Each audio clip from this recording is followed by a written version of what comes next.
সুপ্রিয় শিক্ষার্থীবৃন্দ, আশা করি তোমরা অনেক অনেক বেশি ভালো আছো। আমরা আলামিন একাডেমি আমাদের পক্ষ থেকে আমরা নতুন একটা সিরিজ লঞ্চ করতেছি, সেটা হচ্ছে এসএসসি ফিজিক্স এবং কেমিস্ট্রি। আমরা এসএসসির ফিজিক্স এবং কেমিস্ট্রি সহ আরও যে সাবজেক্টগুলো আছে এই সাবজেক্টগুলো সম্পূর্ণ ফ্রিতে তোমাদের হচ্ছে একটা প্লে লিস্ট ডিজাইন করার চেষ্টা করব। তোমরা এই প্লে লিস্টটাতে একদম শুরু থেকে শেষ পর্যন্ত এক একটা চ্যাপ্টারে কনসেপচুয়াল জায়গা থেকে শুরু করে একদম ফাইনাল পর্যন্ত তোমরা একটা বেস্ট প্রিপারেশন নিতে পারবা। অর্থাৎ এই যে ফ্রি ক্লাসগুলো এবং এই যে প্লে লিস্টগুলো আছে, এগুলো যদি কোনো শিক্ষার্থী একদম সম্পূর্ণভাবে কমপ্লিট করতে পারে, তার প্রিপারেশন তো ডেফিনেটলি টপ নচ হবেই। তো আমরা কথা আর বাড়াচ্ছি না, আমরা তোমাদের আজকের এই যে ক্লাসটাতে এখানে যে বিষয়টা নিয়ে আমরা আলোচনা করব সেটা হচ্ছে গতি। এখন এই যে গতির পুরা যে বিষয়গুলো আছে, এই বিষয়গুলো তোমাদেরকে একদম পুঙ্খানুরূপ ভাবে ধারণা দেওয়ার জন্য আমাদের প্রথমে এই পুরা ব্যাপারগুলো নিয়ে কাজ করতে হবে। তোমরা এই জিনিসগুলো জানো কিনা, এই জিনিসগুলোর প্রত্যেকটা জায়গা নিয়ে তোমাদের বোঝানোর প্রয়োজন আছে। সো তারই ধারাবাহিকতায় আমরা তোমাদের আজকের এই চ্যাপ্টারগুলো নিয়ে আমরা কাজ করব। আমরা প্রথমে তোমাদের হচ্ছে গতির যে দুই জায়গাগুলো আছে, প্রসঙ্গ কাঠামো, স্থিতি, গতি, এই পুরো জায়গাগুলো তোমাদের আলোচনা করার চেষ্টা করি। যেহেতু আসলে পিডিএফ নির্ভর পড়াশোনাটা আমার মূলত পছন্দ না, যার কারণে আসলে তোমাদেরকে আমি লেকচার শিটগুলো প্রোভাইড করে দিলেও ক্লাস কিন্তু আমি আসলে লেকচার শিটে নিব না। আমি তোমাদের ক্লাসগুলো নিব কিন্তু একদমই অর্গানিক বেসড, অর্থাৎ একটা হোয়াইট বোর্ড বা ব্ল্যাক বোর্ড তোমার সামনে থাকবে এবং ওই ব্ল্যাক বোর্ডে তুমি আসলে পড়াশোনা করবা। সো আমরা যে জায়গাটা কাজ করব সেই চ্যাপ্টারটা হচ্ছে গতি চ্যাপ্টারটা। সো তোমরা শুরু করো আমার সাথে সাথে এবং ট্রাই করবা যারা হচ্ছে পড়াশোনা করবা, খাতা কলম যাতে তোমার সামনে থাকে, তুমি যাতে এই জিনিসগুলো নোট করতে পারো। আমরা প্রথমে এই যে পুরা গতি চ্যাপ্টারটা আছে না, এইখানে তোমারে শুরুতে আমরা ডিসক্রাইব করি প্রসঙ্গ কাঠামো কি জিনিস এবং এই প্রসঙ্গ কাঠামো কাকে বলে। প্রথমে তোমাকে ধারণা দিই, প্রসঙ্গ কাঠামো হচ্ছে এমন একটা ব্যবস্থা যে জড় ব্যবস্থার মাধ্যমে আমরা কোনো কিছুর অবস্থান পরিমাপ করি।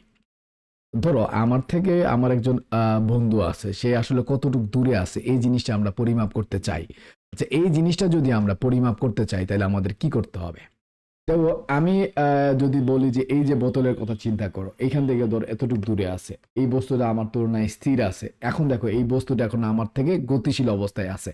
এই জিনিসগুলো আমরা বুঝাইতে চাই, সেটা আমার এখানে আমরা প্রসঙ্গ কাঠামো বা রেফারেন্স ফ্রেম হিসেবে চিন্তা করতেছি। কেন আমাকে আমার রেফারেন্স ফ্রেম বা প্রসঙ্গ কাঠামো হিসেবে চিন্তা করতেছি? কারণ আমার সাপেক্ষে এই বোতলের অবস্থা বা স্থিতি বা গতি জিনিসগুলো পরিমাপ করা যায়। তাইলে প্রসঙ্গ কাঠামো কি জিনিস হইতে পারে? প্রসঙ্গ কাঠামো হইতে পারে যে দৃঢ় বস্তুর সাথে তুলনা করে আমরা অন্য বস্তুর অবস্থান, যেমন গতি, স্থিতি, এই জিনিসগুলো পরিমাপ করি, এটাকে আমরা প্রসঙ্গ কাঠামো বলি। আশা করি আপনারা বুঝতে পারছেন। তাহলে প্রসঙ্গ কাঠামো কি জিনিস? প্রসঙ্গ কাঠামো হচ্ছে যে দৃঢ় বস্তুর সাপেক্ষে, আপনারা নোট করতে পারেন, যে দৃঢ় বস্তুর সাপেক্ষে আমরা কোনো বস্তুর অবস্থান, কোন বস্তুর অবস্থান,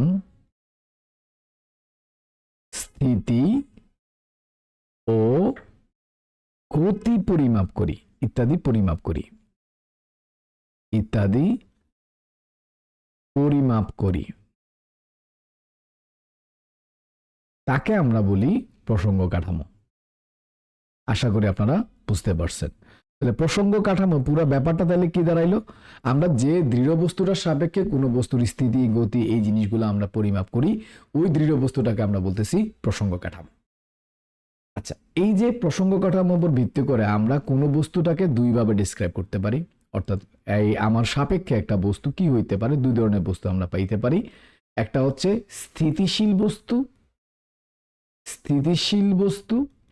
আরেকটা আমরা যেটা পাইতে পারি এটা হচ্ছে গতিশীল বস্তু। আচ্ছা, স্থিতিশীল বস্তু কোনটা?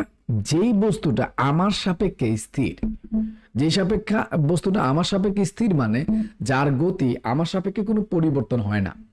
যেমন আমার সামনে এই যে একটা মাইক্রোফোন আছে, এটা আমার সাপেক্ষে তার কিন্তু অবস্থানের পরিবর্তন করে না, তাহলে এই বস্তুটাকে আমরা বলি স্থিতিশীল বস্তু। আর এই যে বস্তুটা আছে যেটা অবস্থানে পরিমাপ করে না, পরিবর্তন করে না, এই অবস্থাটাকে আমরা বলি স্থিতি, স্থিতিশীল অবস্থা, স্থিতি আমরা বলি। তো স্থিতিশীল বস্তু কোনটা? প্রসঙ্গ কাঠামোর সাপেক্ষে যদি কোনো বস্তুর অবস্থার পরিবর্তন না হয় তাইলে সেই বস্তুটাকে আমরা বলতেছি স্থিতিশীল বস্তু, এবং তার এই অবস্থান যে পরিবর্তন করে না এই ঘটনাটাকে আমরা বলতেছি স্থিতি। আশা করি আপনারা ব্যাপারটা বুঝতে পারছেন। এখন আমরা যে বিষয়টা নিয়ে আলোচনা করব সেটা হচ্ছে গতিশীল বস্তু এবং তাদের গতি নিয়ে। আচ্ছা, তাইলে যারা আমরা ক্লাস করতেছি তারা দেখো গতিশীল বস্তু বা গতি কি জিনিস এটা নিয়ে আমরা একটু আলোচনা করি।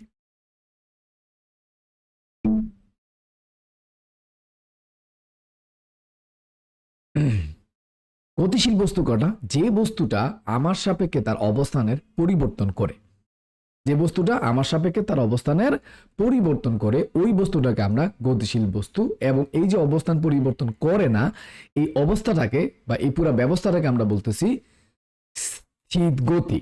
যেমন এই যে বস্তুটা আমার সাপেক্ষে তার অবস্থানে পরিমাপ করতেছে, এই যে বোতলটা আমার সাপেক্ষে তার অবস্থান কিন্তু স্থির থাকতেছে না, তার অবস্থানে কন্টিনিউয়াসলি পরিবর্তন করতেছে, এই বস্তুটাকে আমরা তখন বলবো গতিশীল বস্তু। এই বস্তুটাকে আমরা কি বলবো? গতিশীল বস্তু। আর এই যে অবস্থানে পরিবর্তন হচ্ছে একে আমরা বলবো গতি, যে সে তার অবস্থানের পরিবর্তন করে, এই অবস্থাটাকে আমরা বলবো গতি।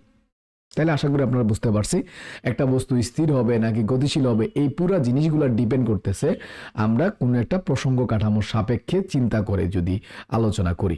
এখন কেন প্রসঙ্গ কাঠামোর সাপেক্ষেই তুলনা করতে হয় এটা একটা মজার ব্যাপার আছে। কিন্তু আমরা যদি তোমাদের সাথে আলোচনা করি এবং বাস এবং ট্রেনে আমরা যখন থাকি এই পুরো ব্যাপারগুলো যদি তোমাদের সাথে আলোচনা করি তাহলে কি বুঝবা? দেখো, তুমি যখন বাসে থাকো, ঠিক আছে, বাসের ভিতরে যখন থাকো, বাসটা গতিশীল অবস্থায় আছে, তখন দেখো এই যে বাসের ভিতরে তোমার পাশে যারা বসে আছে তাদেরকে তোমার কিন্তু স্থির মনে হয়, এবং বাসের বাইরে যারা আছে, রাস্তায় ধরো দাঁড়িয়ে আছে বা বাসের বাইরে ধরো গাছ একটা স্থিরভাবে আছে, তো এদেরকে আমরা কিন্তু স্থির মনে করি না, আমরা মনে করি যে এগুলো পিছনের দিকে চলে যাচ্ছে। এমনটা মনে হয় না? দেখো কি, যে আমরা যখন বাসে চলি তখন গাছগুলোকে মনে হয় রাস্তার পাশে, এগুলো পিছিয়ে চলে যাচ্ছে, খোলা মাঠকে মনে হয় পিছনের দিকে চলে যাচ্ছে। বেসিক্যালি এরা কিন্তু পিছনে যায় না, এরা একটা জায়গায় থাকে, আমরা সামনে আগাচ্ছে, কিন্তু আমাদের কাছে মনে হচ্ছে যে এরা স্থির না, এরা আসলে পিছনের দিকে গতিশীল। এই যে বস্তুগুলোরে আমি দেখতেছি গতিশীল, সো আমার সাপেক্ষে সে কিন্তু গতিশীল। তাহলে এজন্য কিন্তু কোনো বস্তু সাপেক্ষে পরিমাপ করতে হয় সে স্থির হবে নাকি গতিশীল হবে। এখানে একটা অনুধাবনমূলক প্রশ্নে আসে, সেটা হচ্ছে কোনো বস্তু পরম স্থিতিশীল না আর কোনো বস্তু পরম গতিশীল না। যেমন এই যে বাসে থাকা ব্যক্তি সে নিজেকে স্থির মনে করতেছে, তার অপর আরেকজন ব্যক্তিকে, তার বন্ধুকে যে পাশে বসেছিল তাকেও কিন্তু স্থির মনে করতেছে, কিন্তু রাস্তায় থাকা এক ব্যক্তি তার বন্ধুকে কিন্তু স্থির মনে করে না। রাস্তায় থাকা ব্যক্তি তার বন্ধুকে গতিশীল মনে করে, কারণ সে তো বাসে আছে। রাস্তায় থাকা ব্যক্তি হচ্ছে রাস্তায় দাঁড়ানো আছে, সে বাসটাকে দেখতেছে গতিশীল অবস্থা, তো বাসের মধ্যে যা আছে সবাইকে কিন্তু গতিশীল অবস্থায় দেখতেছে, কিন্তু বাসের ভিতরে যারা আছে তারা বাসের ভিতরটা কিন্তু গতিশীল মনে করে না, বাসের ভিতরে জায়গাগুলোর মনে করে স্থির। তাহলে কোনো বস্তু আসলে প্রকৃতপক্ষে তো আসলে স্থিরও না, আবার প্রকৃতপক্ষে গতিশীলও না। যে বস্তুটা কোনো বস্তুর বা কোনো প্রসঙ্গ কাঠামোর সাপেক্ষে স্থির, অন্য আরেকটা প্রসঙ্গ কাঠামোর সাপেক্ষে আবার গতিশীল হইতে পারে। আরেকটা এক্সাম্পল দিই, বাসের এক্সাম্পলটাই ধরো, তুমি যখন বাসে ছিলা, রাস্তার পাশে যে গাছগুলা ছিল তাদেরকে তুমি মনে করছো যে গতিশীল। আমি তো বাসে নাই, আমি তো রাস্তার পাশে দাঁড়ানো, আমি তো স্থিরভাবে দাঁড়িয়ে আছি, আমার সাপেক্ষে গাছ তার অবস্থানে পরিবর্তন করতেছে না, তাহলে আমি কিন্তু তার গতিশীল দেখবো না, আমি তাকে স্থির অবস্থায় দেখবো, কারণ আমি আমার সাপেক্ষে তার অবস্থানে কোনো পরিবর্তন পাই না। তাহলে বাস্তবিক ক্ষেত্রে আসলে আমরা কি পাইলাম? কোন বস্তু স্থির হবে নাকি কোনো বস্তু গতিশীল হবে এটা কারো না কারো সাপেক্ষে পরিমাপ করতে হয়। আমি যে বস্তুটাকে স্থির মনে করি এটা অন্য আরেকজনের সাপেক্ষে স্থির নাও হইতে পারে, আর আমি যাকে গতিশীল মনে করি সে অন্য কোনো প্রসঙ্গ কাঠামোর সাপেক্ষে গতিশীল নাও হইতে পারে। এজন্য কোনো বস্তুই পরম স্থিতি না, আবার কোনো বস্তুই পরম গতিশীল নয়। আশা করি আপনারা বুঝতে পারছেন। সো প্রসঙ্গ কাঠামোর সাপেক্ষেই যদি কোনো একটা বস্তুর অবস্থানের পরিবর্তন না হয়, যার সাপেক্ষে আমরা পরিমাপ করি তার সাপেক্ষে যদি অবস্থানের পরিমাপ না হয়, তাহলে ওই যে অবস্থান এটা আমরা বলতেছি স্থিতিশীল অবস্থা। আর যদি দেখি যে অবস্থানের পরিবর্তন হয় আর ওই যে অবস্থাটা, এটার আমরা বলতেছি গতিশীল অবস্থা। এখন এই পুরা জায়গাটাতে আমরা স্থিতিশীল বস্তু এবং গতিশীল বস্তু নিয়ে আমরা আলোচনা করছি। আমরা এখন কয়েক প্রকার গতি নিয়ে আলোচনা করি। কয়েক প্রকার গতি নিয়ে আলোচনা করি।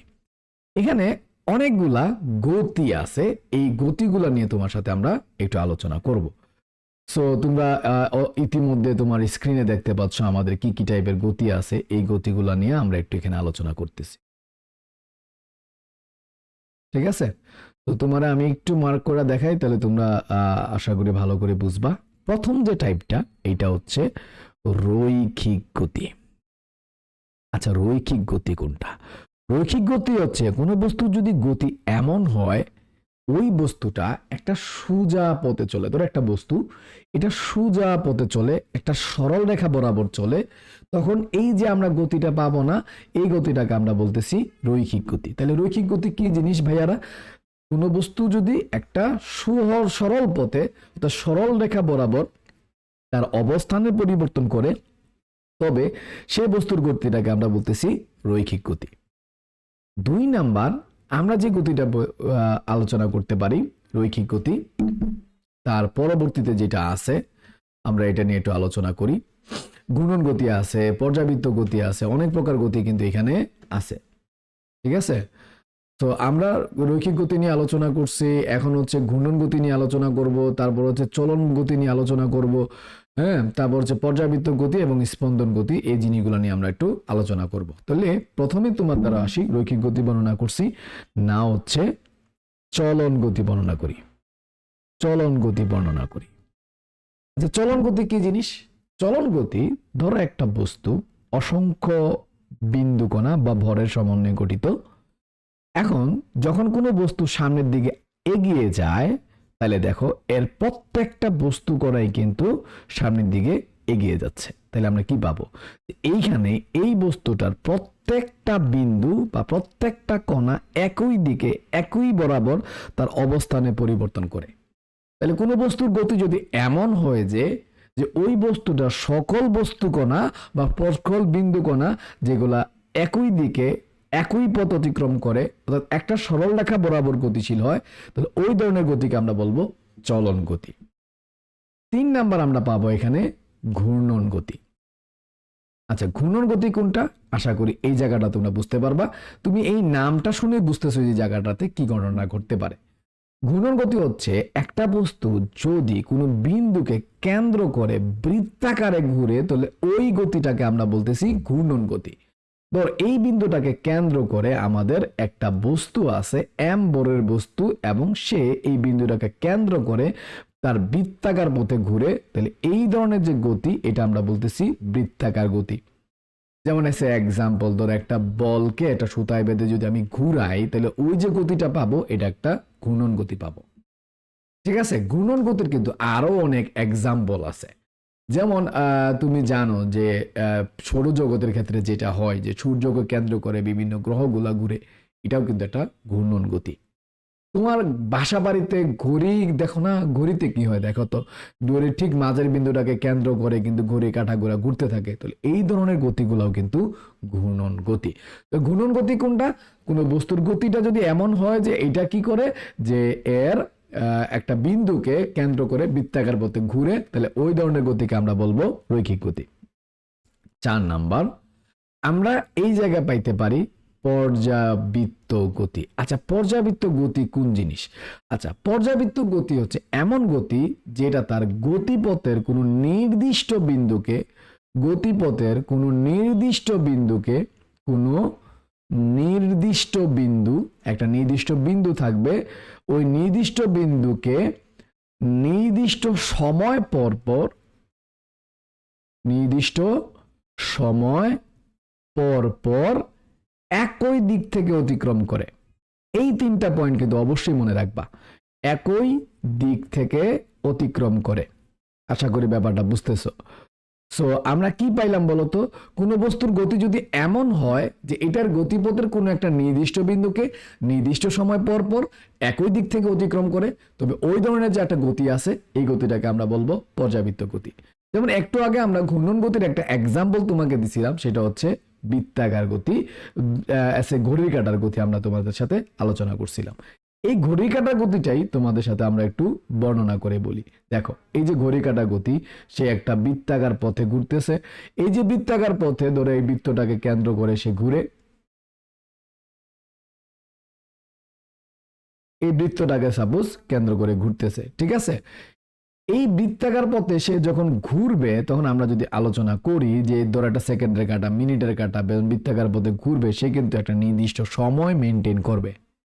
ধরো এই জায়গায় 12 নাম্বার একটা দাগ আছে ঘড়ির, ঠিক আছে। এখানে কি 6 নাম্বার দাগ আছে, এখানে কি আছে 1 2 3 4 5 6 7 8 9 10 11 12। তাহলে 6 এই জায়গায় আমরা কত পাইলাম বলো তো? 1 2 3 6, ঠিক আছে, 7 8 9 10 11 12। সো এইভাবে আমরা ঘড়িগুলো দেখি, তাই না? সো এই জায়গায় আমরা যদি বর্ণনা করি তাহলে আমরা কি পাবো দেখো তো। এই যে একটা কাটা আছে, সাপোজ ধরো এটা হচ্ছে ঘন্টার কাটা। এই ঘন্টার কাটা, এই যে 12 নাম্বার দাগটা আছে না, এই 12 নাম্বার দাগটারে কিন্তু একটা নির্দিষ্ট সময় পর পরই অতিক্রম করবে। ঘন্টার কাটা যখন পুরোটা একবার ঘুরে আসবে তখন আমরা এখানে বলি যে এখানে 1 ঘন্টা সম্পন্ন হয়েছে। তাহলে ঘন্টার কাটা কিন্তু একবার পুরোটা ঘুরতে, একবার ঘুরে আবার ওই জায়গায় আসতে ঘন্টার কাটা যেটা, এটা হচ্ছে 12 ঘন্টা সময় নেয়, ঠিক আছে না? একবার ঘুরলে এম আর একবার ঘুরলে পিএম, 12 ঘন্টা সময় নেয়। তারপরে মিনিটের যে কাটাগুলো থাকে, পুরো একবার ঘুরে আসলে কিন্তু আমরা বলি যে 60 মিনিট হয়েছে, মানে 1 ঘন্টা, 60 মিনিট অর 1 আওয়ার বলি, ঠিক আছে না? আচ্ছা, সেকেন্ডের যে কাটাটা আছে এক্ষেত্রে কি হয়? সেকেন্ডের কাটা আমরা যেটা দেখতে পাই যে একবার ঘুরে আসলে 60 সেকেন্ড, 60 সেকেন্ড অর আমরা এটা বলি 1 মিনিট, ঠিক আছে। সো এই যে ঘড়ি কাটার গতিটা তুমি যদি একটু পর্যালোচনা করো, দেখো যে এটা গতিপথের একটা বিন্দু আছে, যে বিন্দুটার নির্দিষ্ট সময় পর পর একই দিক থেকেই অতিক্রম করে। সে দেখো এই যে ঘূর্ণনটা, আমার যে কার্সরটা যদি খেয়াল করো, একই দিক থেকে অতিক্রম করতেছে। এমন না যে একবার ক্লকওয়াইজ ঘুরবে আর এটা হচ্ছে অ্যান্টি ক্লকওয়াইজ আরেকবার ঘুরবে, এমনটা কিন্তু হয় না। আশা করি ব্যাপারগুলা বুঝতে পারতেছো। তাইলে পর্যাবৃত্ত গতি হচ্ছে এমন একটা গতি যেটা গতিপথের কোনো একটা বিন্দু যদি তুমি নাও, সেটা নির্দিষ্ট সময় পর পর একই দিক থেকে ওই বিন্দুটারে অতিক্রম করবে। ওই ধরনের গতির আমরা পর্যাবৃত্ত গতি বলি। এটা অবশ্যই ঘূর্ণন গতি এবং এটা পর্যাবৃত্ত গতিও। যে কোনো ঘূর্ণন গতি কিন্তু পর্যাবৃত্ত গতি হবে না যদি না গতিপথে কোনো নির্দিষ্ট বিন্দুকে নির্দিষ্ট সময় পর পর অতিক্রম করে। যদি নির্দিষ্ট সময় পর পর একটা বিন্দুটারে অতিক্রম করতেছে তাহলে ওই ধরনের গতির আমরা বলবো পর্যাবৃত্ত গতি। তাহলে সকল ঘূর্ণন গতি কিন্তু পর্যাবৃত্ত গতি নয়। এটা দিয়ে কিন্তু অনুধাবন প্রশ্ন আছে। সকল ঘূর্ণন গতি কিন্তু পর্যাবৃত্ত গতি নয়। তার কারণ কি? কেন সকল ঘূর্ণন গতি পর্যাবৃত্ত গতি না? কারণ ঘোরার সময় কিন্তু টাইমটা ম্যান্ডেটরি না যে একটা টাইম মেনটেন করবে, নির্দিষ্ট সময় পর পর ওই জায়গায় আসবে, ঠিক আছে না? যদি নির্দিষ্ট সময় পর পর ওই জায়গায় আসে তাহলে ওই ধরনের গতিটা আমরা পর্যাবৃত্ত গতি বলতে পারি। এবং পর্যাবৃত্ত গতি নট অনলি তোমার হচ্ছে এরকম বৃত্তাকার গতি হইতে পারে, এইটা এরকম সর্পিলাকার হইতে পারে, তোমার এইভাবে ঘুরে ঘুরে ঘুরে আসলো। যদি এই ক্ষেত্রেও যদি একটা বিন্দুরে নির্দিষ্ট সময় পর পর একই দিক থেকে অতিক্রম করে তাহলে এই ধরনের গতিটারও কিন্তু আমরা পর্যাবৃত্ত গতি বলতে পারি। তো পর্যাবৃত্ত গতি সম্পর্কে আশা করি একটা আইডিয়া আছে যে এর গতিপথের একটা যদি নির্দিষ্ট বিন্দু নেই, নির্দিষ্ট সময় পর পর একই দিক থেকে অতিক্রম করবে, ওই ধরনের গতিকে আমরা বলবো পর্যাবৃত্ত গতি। এখন লাস্ট যে গতিটা আছে 5, এটা হচ্ছে স্পন্দন গতি। স্পন্দন গতি, ঠিক আছে। তো এই যে স্পন্দন গতিটা আছে, স্পন্দন গতিটা কি রকম, জিনিসটা কি আসলে, এটাকে আমরা আলোচনা করব। তো এইটা আলোচনা করার আগে তোমাদেরকে আমরা একটা ব্যাখ্যা দিই। সেটা হচ্ছে ধরো তোমরা ঘড়িতে পেন্ডুলাম দেখছো না, দামি দামি বড়লক্সদের ঘড়িতে। এই যে বড়লক্সদের ঘড়িতে যে দড়িটা পেন্ডুলাম থাকে, এটা কি এইভাবে দোলে না? ভিতরে যে একটা কাটা থাকে, এই যে এইভাবে দোলে, এটা কি দোল? একটা সময় সে ডান দিক থেকে বাম দিকে গেল, একটা সময় বাম দিক থেকে ডান দিকে আসলো। তো অর্ধেক সে একটা দিকে যায়, বাকি অর্ধেক তার বিপরীত দিকে আসে। এই যে গতিটা আমরা পাইলাম, এই গতিটাই আসলে স্পন্দন গতি। অর্থাৎ কোনো বস্তুর গতি যদি এমন হয় যে পর্যায়কালের অর্ধেক সময় কোনো নির্দিষ্ট দিকে যায়, বাকি অর্ধেক সময় পূর্ব গতির বিপরীতে যায়, তাহলে ওই ধরনের গতিকে আমরা বলবো স্পন্দন গতি। আশা করি ব্যাপারটা বুঝছো। যেমন দুলকের গতি, দুলক, সরল দোলকের গতি, দুলনার যে গতিগুলো, এই ধরনের অলমোস্ট সরল মানে স্পন্দন গতি, যে পর্যায়কালে অর্ধেক সময় কোনো নির্দিষ্ট যায়, বাকি অর্ধেক সময় পূর্ব গতির বিপরীতে যায়। পর্যায়কাল কি জিনিস? পর্যায়কাল হচ্ছে এই যে পর্যাবৃত্ত গতি সম্পন্ন করা একবার ঘুরে আসতে যে সময় লাগছে তারা আমরা পর্যায়কাল বলছি। যেমন আছে এক্সাম্পল, ঘন্টার কাটা পুরো একবার ঘুরে আসতে 12 ঘন্টা সময় লাগে, এটা তার পর্যায়কাল, একবার ঘুরে আসতে যে সময়। মিনিটের কাঁটা পুরো একবার ঘুরে আসতে 60 মিনিট সময় লাগে, অর্থাৎ টোটাল 1 ঘন্টা হয়, এটা তার পর্যায়কাল। সেকেন্ডের কাঁটা পর্যায়কাল কত? 60 সেকেন্ড, অর্থাৎ 1 মিনিট। একবার ঘুরে আসতে, পুরো একবার ঘুরে আসতে আবার ওই বিন্দুতে ফিরে আসতে যে সময় লাগে তারে আমরা পর্যায়কাল বলি। পর্যাবৃত্ত গতিসম্পন্ন কণা একটা সম্পূর্ণ পর্যায়ে, অর্থাৎ একটা সম্পূর্ণ বৃত্ত কমপ্লিট করতে বা সম্পূর্ণ দোলন কমপ্লিট করতে যে সময় লাগে তারে আমরা বলবো পর্যাবৃত্ত গতি, এই পর্যায়কাল। আচ্ছা, স্পন্দন গতি কোনটা? পর্যায়কালে অর্ধেক সময় কোনো নির্দিষ্ট দিকে যাবে, বাকি অর্ধেক সময় পূর্ব গতির বিপরীতে যাবে, ওই ধরনের গতিকে আমরা স্পন্দন গতি বলি। ভাইব্রেশন হইতে পারে, একটা ধরো ট্রেন যাচ্ছে, রেল লাইনে যাচ্ছে, রেল লাইনে পাথর আছে, পাথরগুলো রেল লাইনে গেলে ভাইব্রেট করে, এই যে ভাইব্রেশন তৈরি করতেছে এটাও কিন্তু এক ধরনের স্পন্দন গতি। অর্ধেক সময় একটা দিকে যায়, বাকি অর্ধেক সময় বিপরীত দিকে যায়, অর্ধেক সময় একটা দিকে যায়, বাকি অর্ধেক সময় বিপরীত দিকে যায়। সো এই ধরনের গতিকে আমরা পর্যাবৃত্ত গতি বলতেছি। সো আজকের এই যে লেকচারটা, সংক্ষিপ্ত একটা লেকচার, এই লেকচারটাতে আমরা যেটা আলোচনা করার চেষ্টা করছি সেটা হচ্ছে তোমাদের গতির যে বিষয়গুলো আছে, পুরো বিষয়গুলো আমরা এই চ্যাপ্টারটাতে আলোচনা করছি। এবং এই লেকচারটাতে আমরা প্রথমে সংক্ষেপে সাজাইছি তোমরা প্রসঙ্গ কাঠামো কাকে বলে, স্থিতি কি জিনিস, তারপরে গতি কি জিনিস, এবং গতির যে 5টা প্রকার আছে এই জিনিসগুলো নিয়ে আলোচনা করছি। ধাপে ধাপে আমরা পরবর্তী ক্লাসগুলোতে আরো যে বিষয়গুলো আছে সবগুলা বিষয় এবং তোমাদের এখানে ম্যাথগুলো কিন্তু আমরা ডিটেলস আলোচনা করব। অর্থাৎ তোমাদের এই ক্লাসগুলা, এই সিরিজগুলো যদি তুমি কমপ্লিট করো একদম শুরু থেকে শেষ পর্যন্ত, তোমার কিন্তু একটা বেস্ট প্রিপারেশন হয়ে যাবে। তো আশা করি তোমরা আমাদের এই চ্যানেলটা, আলামিন একাডেমি যে চ্যানেলটা সেটা সাবস্ক্রাইব করবা, আলামিন একাডেমির পাশে থাকবা। তোমার এই যে একাডেমিক ফিজিক্স এবং কেমিস্ট্রির যে জার্নিটা আছে এইটা সম্পূর্ণ করবা আমাদের সাথে। দেখা হবে, ভালো থাকবা, সুস্থ থাকবা, আল্লাহ হাফেজ।